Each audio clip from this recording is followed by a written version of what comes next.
Bueno, hay cristianos que creen que el rapto y la segunda venida es el mismo evento y que sucede al final después de la tribulación. Hay otros cristianos que se llaman amilienistas, que creen que el milenio, no, que ya estamos en el milenio y que todas las profecías ya se cumplieron, que la semana 70 de Daniel ya se cumplió, etcétera, etcétera. Hay otros que siguen la línea del post-tribulacionismo, que creen que hasta después del milenio viene Jesucristo, y otros después de la tribulación. La iglesia de Tesalónica se encontraba con esta confusión, y es absolutamente lógico porque ellos no tenían lo que tenemos ahora de información, como lo vamos a ver de una forma detallada. Entonces Pablo tuvo que salir de Tesalónica por la persecución, y más tarde les manda estas dos cartas porque le comenzaron a llegar mensajes de los cristianos de Tesalónica que creían que ya estaban en la tribulación. Qué tremendo, ¿no? Ya creían los cristianos por la persecución tan recia que había del Imperio Romano contra los cristianos que estaban en la gran tribulación. Entonces Pablo en la primera carta les da a conocer el arrebatamiento de la iglesia en el capítulo 4, versículo 16 al 17, cuando les dice: el Señor mismo con voz de mando, con voz de arcángel, con trompeta de Dios, descenderá del cielo, y los muertos en Cristo resucitarán primero. Quiero que observen en este simple versículo la frase en Cristo. Los muertos en Cristo.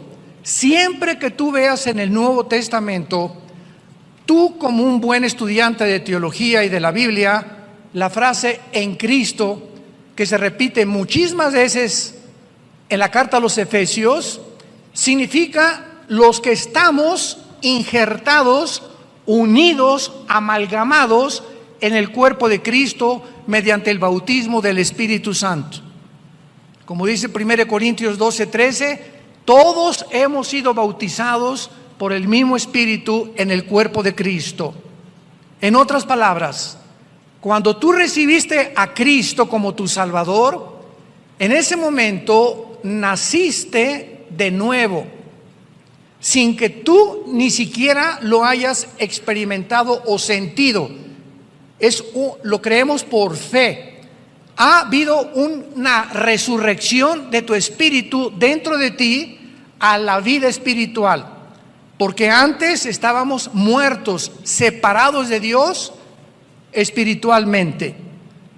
Cuando recibiste a Cristo, fuiste regenerado, cambiado completamente de naturaleza.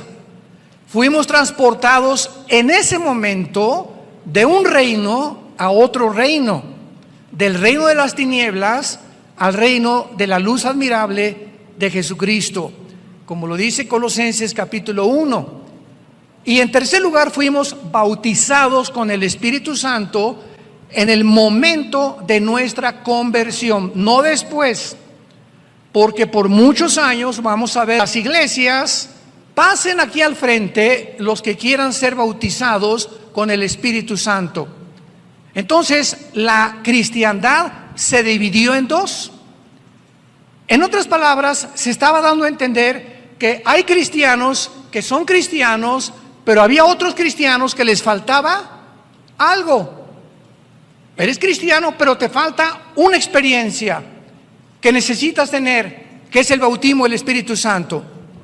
Cuando la Biblia nos demuestra con una claridad absoluta que el bautismo del Espíritu Santo es lo que nos hace cristianos.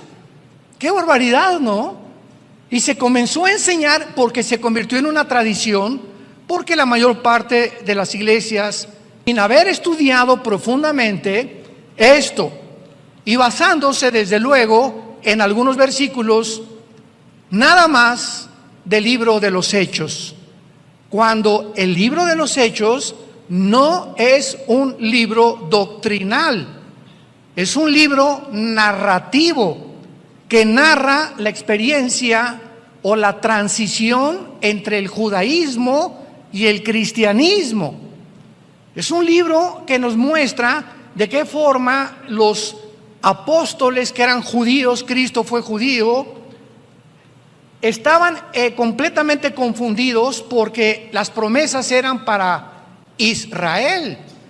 Jesús lo dijo cuando vino en los evangelios: he venido a buscar a las ovejas perdidas de Israel, porque los 4 evangelios pertenecen al Antiguo Testamento.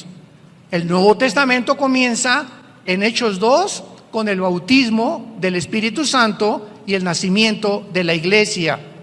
Entonces, los hechos que suceden en el libro de los Hechos no son una enseñanza doctrinal que los apóstoles explican en sus cartas, primera y segunda de Timoteo, Gálatas, Colosenses, Efesios, Filipenses, las primeras cartas de Pedro. Explican lo que pasó en los hechos y nos enseñan, ¿verdad?, que estas cosas que sucedieron en los hechos fueron algo que Dios permitió, porque la iglesia estaba comenzando a mezclarse con el judaísmo con la iglesia. Tenían que separar los apóstoles lo que Moisés enseñaba de muchas cosas de lo que Jesús enseñaba, y esto se resolvió con el primer concilio de la iglesia en Hechos capítulo 15. Ahí se juntaron todos los apóstoles y tenían que determinar qué cosas del Antiguo Testamento estaban vigentes y qué cosas del Antiguo Testamento ya quedaban obsoletas. Y la conclusión a la que llegaron fue la siguiente: no hay nada en el Antiguo Testamento, esto es muy importante, abran sus oídos, no hay nada en el Antiguo Testamento que en el Antiguo Testamento era obligatorio que ahora en el Nuevo Testamento sea lo mismo. En otras palabras, ahora nosotros vivimos bajo la ley de la libertad en Cristo Jesús. Y ahora no es obligatorio nada absolutamente en el Nuevo Testamento. Un ejemplo: en el Antiguo Testamento el diezmo era obligatorio. Era obligatorio, lo tenían que dar a fuerza. Y cuando pasamos al Nuevo Testamento, 2 de Corintios capítulo 9, cada quien dé como propuso en su corazón, no a fuerza, no por obligación. Si no te nace del corazón darle a Dios, y si en el Antiguo Testamento fue el diezmo, con toda la lógica del mundo, bajo el Nuevo Testamento, con mejores promesas, mejor pacto, un Salvador que vino al mundo y ya pagó por el pecado, ¿cómo voy a seguir bajo la ley dando solamente el 10%? Ahora es el 15, el 20, el 30, el 40, el 50, como tu corazón lo diga. Y mientras más salud espiritual tengas, más darás, porque lo das con alegría. Ya no lo das porque tengo que dar esto y ahí va. Mejor no des nada. Hay otros que siquiera, y esto es verdad, hay muchas personas que han dado su diezmo, ¿verdad?, basados en el Antiguo Testamento, y al mes regresan y quieren que se los regrese. ¿Se imaginan ustedes qué corazón tan perverso puede haber en medio del pueblo de Dios? Entonces, qué importante es que ahora todo es voluntario. Ahora las fiestas de Israel, los tabernáculos, el Sukkot que celebramos, no es obligatorio, es para representar lo que Cristo hacía en medio del pueblo de Dios. Entonces, si no entendemos esto, vivimos bajo la ley. Dice en Colosenses capítulo 2, ya nadie te juzgue si guardas el sábado o no guardas el sábado, o el domingo, o el lunes, o días de fiesta. Todas estas cosas pertenecieron al Antiguo Testamento. Ahora, como una persona un día me dijo, ¿por qué no guarda usted el sábado? Y le dije, ¿qué nada más tú guardas el sábado? Te gano, yo guardo el sábado, el domingo, el lunes, el martes, el miércoles, el jueves y el viernes. Ya no supo qué contestarme esta persona. Y le dije, ahora todos los días son santos. Ya no hay un día específico. Y además los apóstoles se reunían el primer día, que es el domingo. El Shabbat se los dio Dios a Israel. El cuerpo y la entidad de Cristo es otra entidad completamente diferente. Entonces ahora, si tú trabajas el domingo, pues es tu día de trabajo, pero el lunes en tu trabajo, en tu hotel o en la compañía que tú trabajas, te dan el martes, ese es tu día de descanso. Y por eso no puedes venir a la iglesia, porque el domingo tienes que trabajar y llevar el sustento a tu familia. Y Dios no te juzga, porque no es obligatorio. Nos reunimos simplemente porque el domingo se determinó, bajo el calendario gregoriano en el que estamos, de que el domingo es el día de descanso. Pero ya no hay un día especial, ya no hay Semana Santa tampoco. Oye, que el viernes no como carne, como pescado porque es Viernes Santo. Y es Cuaresma. ¿De qué estás hablando? ¿Qué es eso de la Cuaresma? Eso pertenecía al Antiguo Testamento. Eso es de la religión apostólica romana. Esto no es de la Biblia. El cristiano come carne si quiere todos los días, para que te pongas como una vaca si quieres. O pescado, de acuerdo a tu salud. Pero ahora todas las semanas son santas, todos los días son santos, todos los años son santos para el cristiano. ¿Me van siguiendo? Tenemos que deshacernos de tantas tradiciones. Pues no celebra la Navidad porque Jesucristo no nació el 24 de diciembre. Y si pones árbol de Navidad, eres un pagano, porque era de los babilonios. Mira, si no quieres poner árbol de Navidad, porque así lo sientes, no lo pongas y sigue con la cara de amargado que tienes. Y si alguien quiere poner árbol de Navidad y cantar jingle bells, noche de paz, no, deja que cante lo que él quiera. Y si quiere el corrido del caballo blanco, que lo cante también. Pero lo que Dios ve no es, a ver, háblenle al arcángel Miguel, dice Dios, por favor, chéquenme quiénes pusieron árboles y quiénes no pusieron árboles. Los que no pusieron, pónganles una palomita. Y los que pusieron, una cruz. ¿Ustedes creen que Dios juzga de esa manera? ¿Cuánto legalismo hay en la iglesia? ¿Cuánto legalismo hay en la iglesia? ¿Qué es lo que Dios ve? El corazón.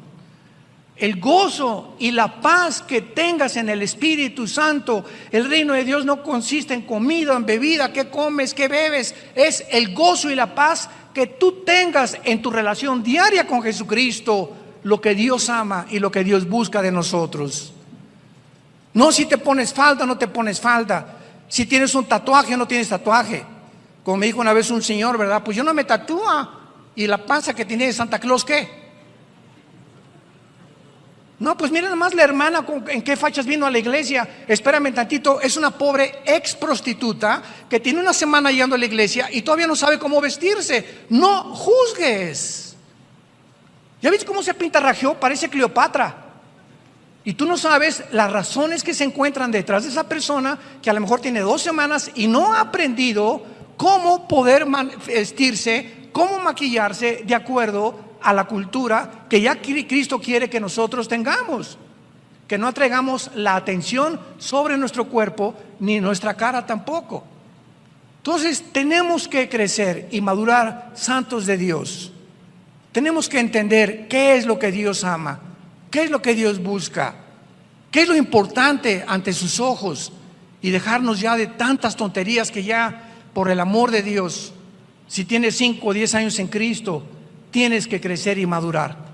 Muy bien.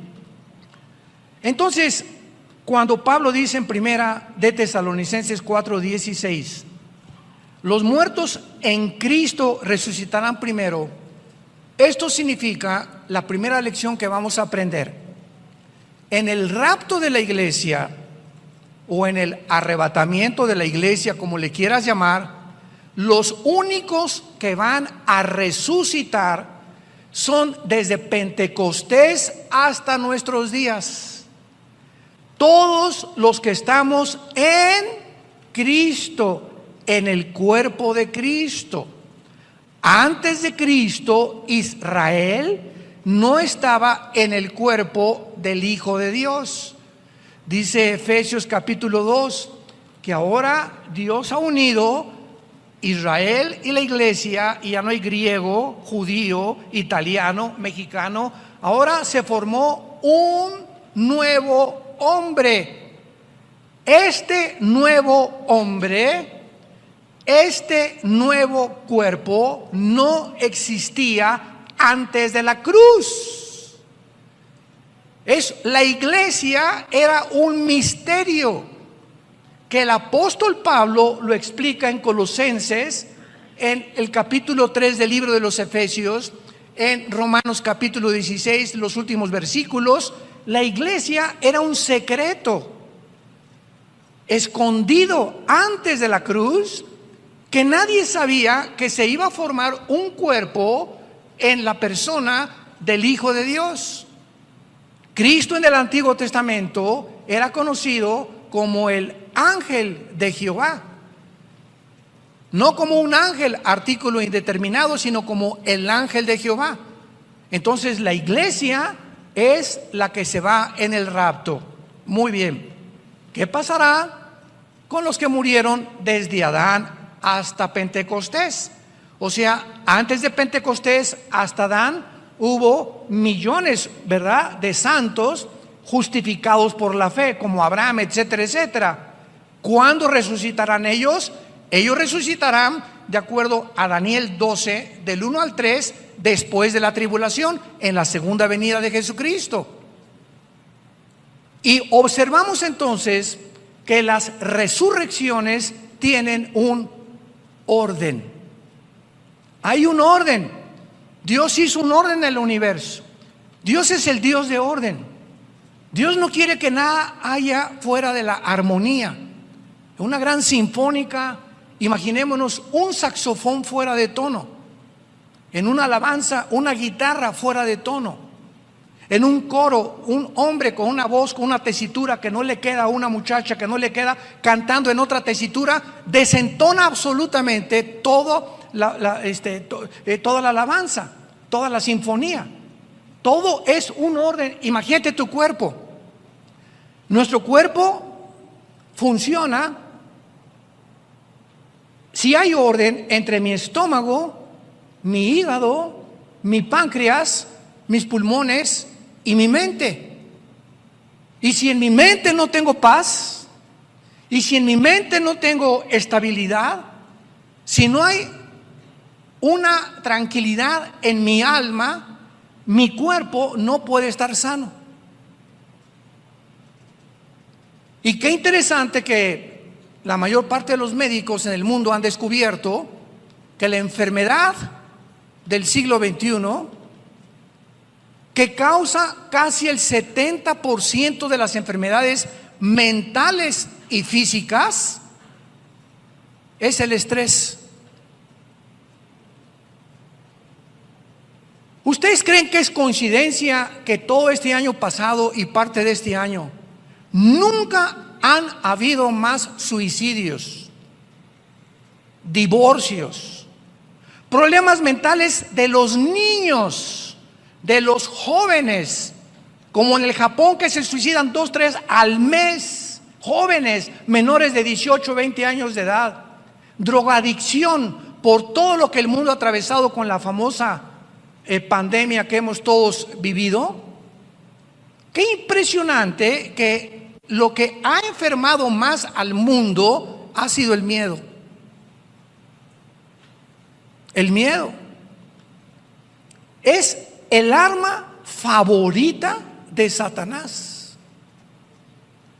¿Qué fue las palabras que Jesucristo nos dio? ¿Qué antídoto Jesús nos dio hace 2000 años?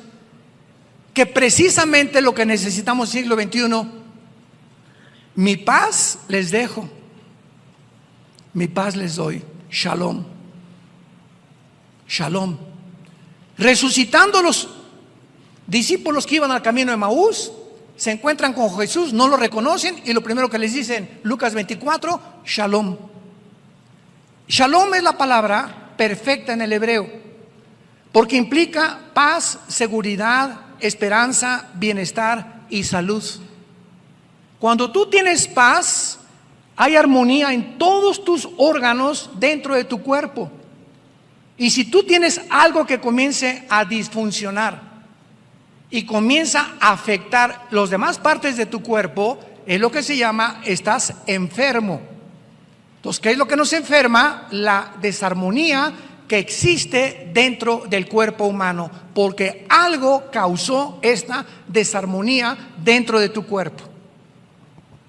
Y esto es precisamente lo que Dios quiere que nosotros podamos entender. Muy bien. Ahora, en la primera carta a los Corintios, capítulo 15, versículo 51 en adelante, ya Pablo nos explica el misterio que solo a él se le reveló. Ni a Pedro, ni a Santiago, ni a Lucas, ni a Juan, ni a Judas, el medio hermano de Jesús, a ninguno de los apóstoles le agradó a Dios revelarle lo que le reveló únicamente al apóstol Pablo. Y esto nos habla claramente de los diferentes talentos y revelaciones que tenemos del mundo espiritual. Por eso hay un Jeremías, hay un Isaías, hay un Amós, hay un Ezequiel, que tienen diferentes perspectivas del mundo espiritual, como Dios los trató, pero que todos, ¿verdad?, hacen una armonía en la mente de Dios. Y dice el apóstol Pablo en su primera carta a los Corintios, capítulo 15, versículo 51, he aquí les digo un misterio. Un misterio es algo no revelado antes. Es un secreto que no se conocía antes. ¿Qué está diciéndoles Pablo? Les voy a contar, les voy a revelar un secreto de Dios que en el Antiguo Testamento ni en los, escúchenme con cuidado, ni siquiera en los evangelios se conocía. Pablo, ¿cuál es este secreto? Estoy ávido por que me lo digas. Este es el secreto, que no todos vamos a morir. Y se usa la palabra dormir, porque cuando vean ustedes la palabra dormir en el Nuevo Testamento significa el cuerpo físico, no el alma ni el espíritu, porque hay más de 65 versículos que nos muestran que en la muerte tenemos una existencia consciente. Como en el quinto sello en Apocalipsis capítulo 6, vi las almas de los que habían muerto en el cielo hablando, platicando con Dios. Entonces, Pablo nos dice, este es el secreto, que va a haber una generación de seres humanos que no van a morir. Oye, Pablo, pero ¿qué acaso esto no contradice Hebreos 9:27, que dice, está establecido a los hombres que mueran una sola vez y después el juicio? Claro que está establecido, pero Dios tiene excepciones. ¿Cómo las tuvo con Enoc en Génesis 5? ¿Cómo las tuvo con Elías? Que en el Antiguo Testamento son los dos únicos hombres que partieron del mundo sin haber muerto, que son antitipos, ¿verdad?, de lo que es el tipo que es el arrebatamiento de la iglesia. Pero esta doctrina no se conocía. No todos vamos a morir, pero todos seremos transformados en un momento, en un abrir y cerrar de ojos, a la final trompeta, porque se tocará la trompeta y los muertos serán resucitados incorruptibles y nosotros seremos transformados. Lo comparamos con Primera de Tesalonicenses capítulo 4, en nuestro capítulo donde Pablo dice, versículo 17, luego nosotros, después de que resuciten todos los santos desde Pentecostés, luego nosotros, o sea, si ahorita viene el rapto entre una hora o mañana, los primeros que van a salir van a ser los que murieron desde Pentecostés a nuestros días. Este es el primero ellos. Y luego, atrasito de ellos, los que hayamos quedado, o sea, vivos, seremos arrebatados. juntamente con ellos en las nubes. En las nubes. Cristo en el rapto no baja al mundo.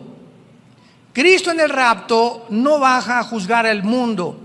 Cristo en el rapto no baja a destruir al anticristo.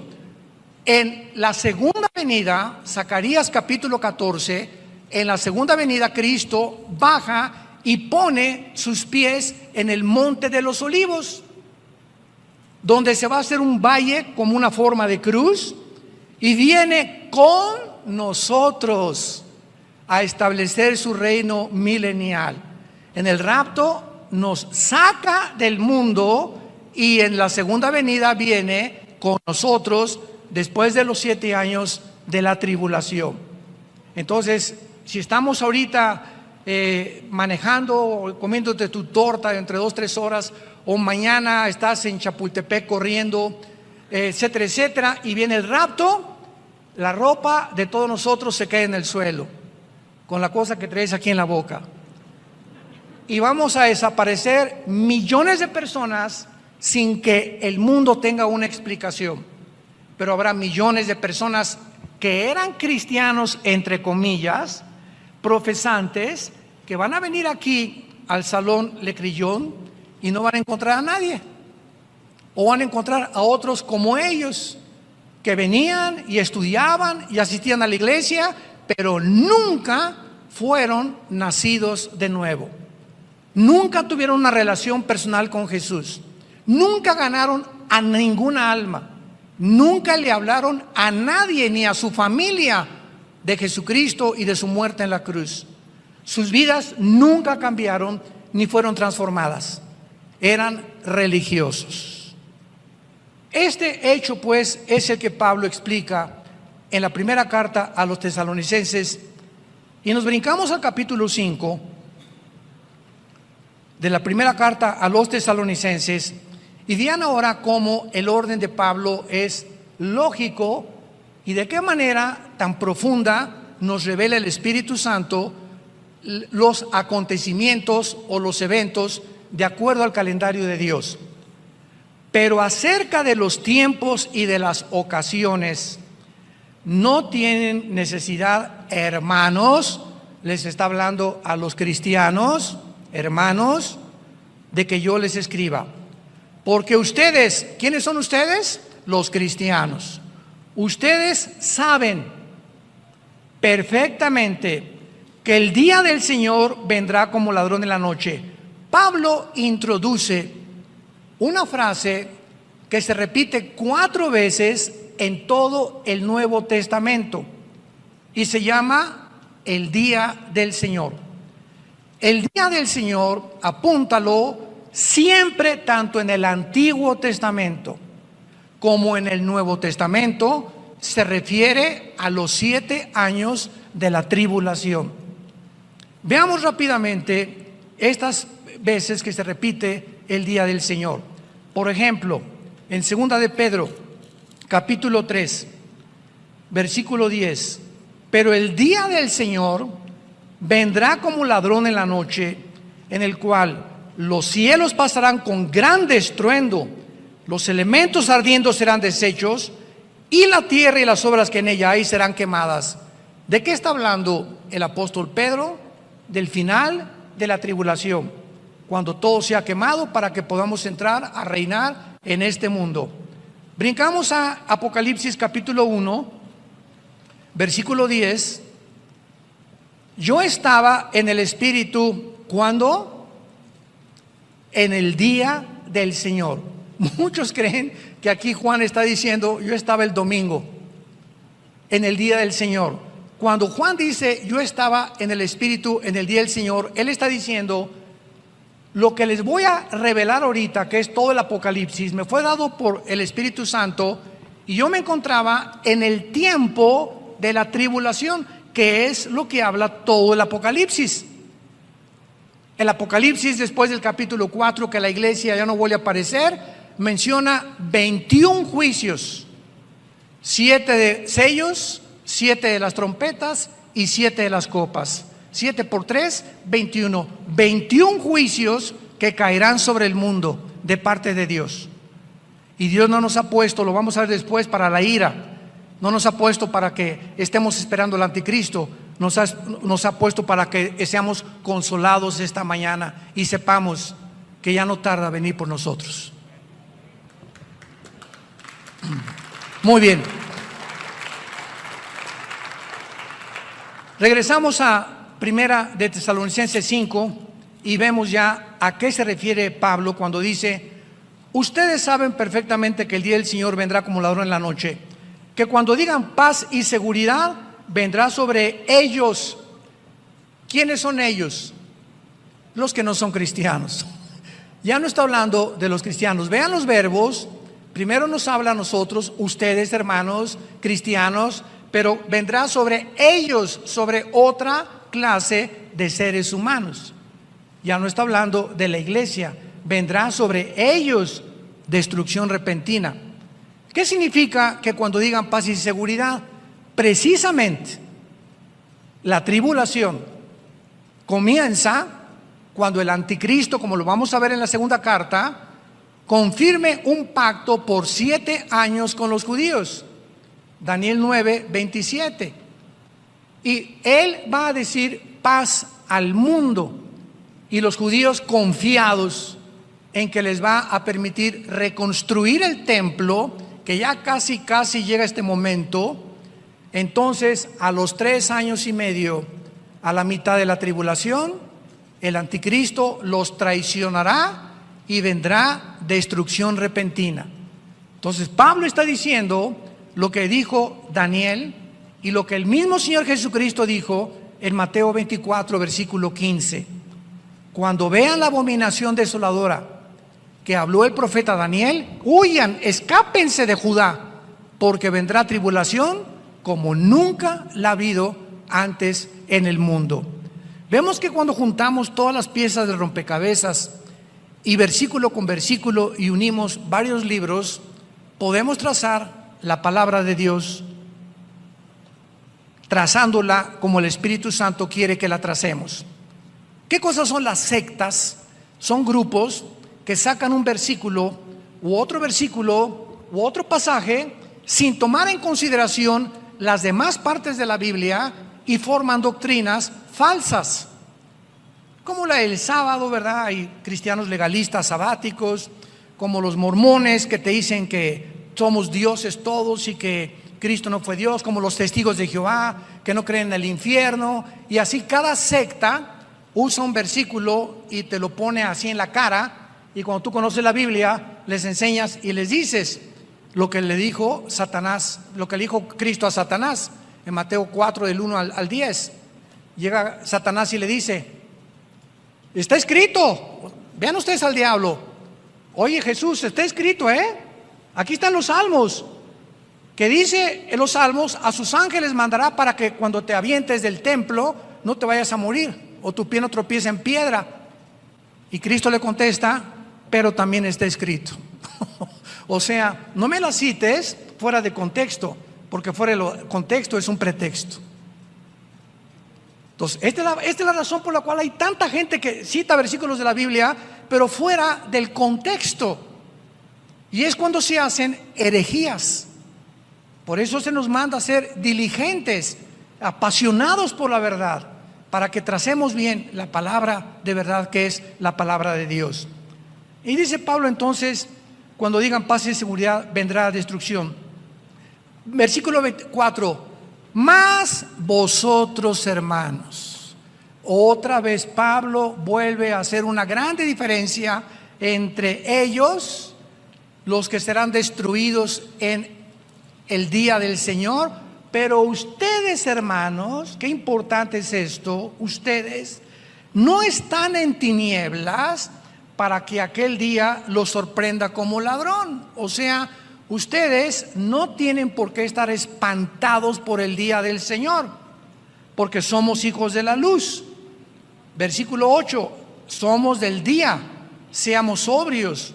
Versículo 9, y aquí Pablo ya lo explica, más claro no puede estar. Dios no nos ha puesto para la ira. ¿De qué ira está hablando Pablo? De el día del Señor. donde vendrá destrucción repentina. Dios no nos ha puesto para que atravesemos ese día, sino para alcanzar salvación por medio de nuestro Señor Jesucristo. Antes de pasar a la segunda carta, aclaro lo siguiente. ¿Por qué dice Pablo para alcanzar salvación? ¿Qué acaso no la tenemos ya? Son muy buenas preguntas, ¿eh? Un buen estudiante de la Biblia está escudriñando, ¿y por qué esto? ¿Y por qué aquello? Y hay 1000 preguntas que hacerle a Dios para alcanzar salvación. Una vez una estudiante me dijo que entonces no tenemos la salvación y la podemos perder, y hasta el final podemos saber si fuimos salvos, y le expliqué, apúntalo, la salvación en la Biblia tiene 3 tiempos. La salvación tiene 3 tiempos: pasado, presente y futuro. Pasado, ya fuimos salvados del castigo del pecado.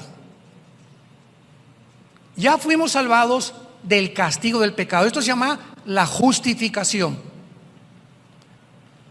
Y puedes apuntar ahí Romanos 8:1. Ningún juicio hay para nosotros ya. Ya Cristo pagó por nosotros en la cruz y ya tenemos una salvación garantizada eternamente. Ese es el pasado. Presente, estamos siendo salvados de la presencia del pecado. Esto se llama la santificación. Estamos siendo salvados de la presencia del pecado en la medida en que más nos entregamos al Espíritu Santo. Y futuro, seremos salvados de la presencia del pecado en la glorificación. Cuando resucitemos, el pecado, ¿verdad?, o la antigua naturaleza será completamente ya muerta, erradicada del cristiano. Hasta el tiempo de la resurrección, el pecado habita en nosotros. Dice Pablo en Romanos 7, el mal mora dentro de mí. Ten cuidado, hermano y hermana. Anoche mi esposa y yo veíamos una película de las poquitas que ya puedes ver. Quiero usarla como ejemplo de una muchacha negrita que estaba en una universidad en África, y llegó un maestro con doctorados y cosas así, y era como 25 años más grande que ella. Esta tenía 20 y él tenía como 55 años de edad, y la comienza a enamorar. Total que la comienza a enamorar y un día la quiere violar. Entonces, para hacerlo corto la historia, la muchacha morenita o negrita va con los decanos de la universidad, con los principales, y lo delata y no le creen. No, como un maestro con tanta reputación y con tantos diplomas, esto no lo podemos creer. Total que ella contrata un abogado, una abogada negrita también, y exige la abogada que le hagan un juicio a este maestro. Entonces, claro que él se defiende, y resulta en el juicio que tenía 10 años en las otras universidades que él había enseñado una historia de violaciones a muchachas menores de 20 años que les ofrecía el sexo con tal de pasarlas de año. Y nadie lo había delatado por miedo, las mujeres por miedo de que no la pasaran, cómo le iban a creer, sin testigos. Finalmente cayó el hacha del juicio sobre la vida de este hombre, porque esta película es de la vida real. Y esto es lo que dice Romanos capítulo 2, versículos 2 y 3. ¿Qué no sabéis que la paciencia de Dios y la benignidad de Dios te guía al arrepentimiento? Yo le dije a mi esposa cuando acabó esa película, conozco muchas personas que las está juzgando Dios ya, que traían una historia de hace 10 años, 5 años, de abusos sexuales, etcétera, etcétera, o de otra índole, y que como no pasaba nada, creían que Dios lo había olvidado, y Dios no puede ser engañado. Muchos de ustedes que me escuchan o a través de los medios de masivos, tal vez tengas una vida en la que tú crees, o pecados escondidos, que los sigues cometiendo, y como no te ha pasado nada, crees que ya Dios no ve. Y quiero decirte algo, tarde o temprano cae el hacha sobre el árbol, y todo árbol que no da fruto Mateo capítulo 3, será cortado. Y Dios está usando esta época que estamos viviendo para meter el hacha y cortar vidas de organizaciones y de personas que Dios les había hablado anteriormente y que se burlaron de Él. Finalmente, tus pecados te alcanzarán, dice la Biblia. Tus pecados te alcanzarán tarde o temprano. Tú puedes ir caminando en la vida y ahí tienes tus pecados, robaste, violaste o lo que hiciste, no pasa nada. 1 año, 2 años, 3 años, 4 años, acuérdate, te van a alcanzar tal vez al 4.º año o al 15 años. Y cuando te alcancen, tal vez te alcanzaron cuando tenías la más grande oportunidad de formar una familia o de triunfar en los negocios, o que sea un escándalo en tu vida, o perder tu familia y tus hijos o tu testimonio, porque no quisiste encontrar el perdón en la cruz. El que esconde sus pecados no prosperará. No le puede ir bien a nadie. Palabra de Dios, que esconda su vida debajo de un closet o debajo de un colchón.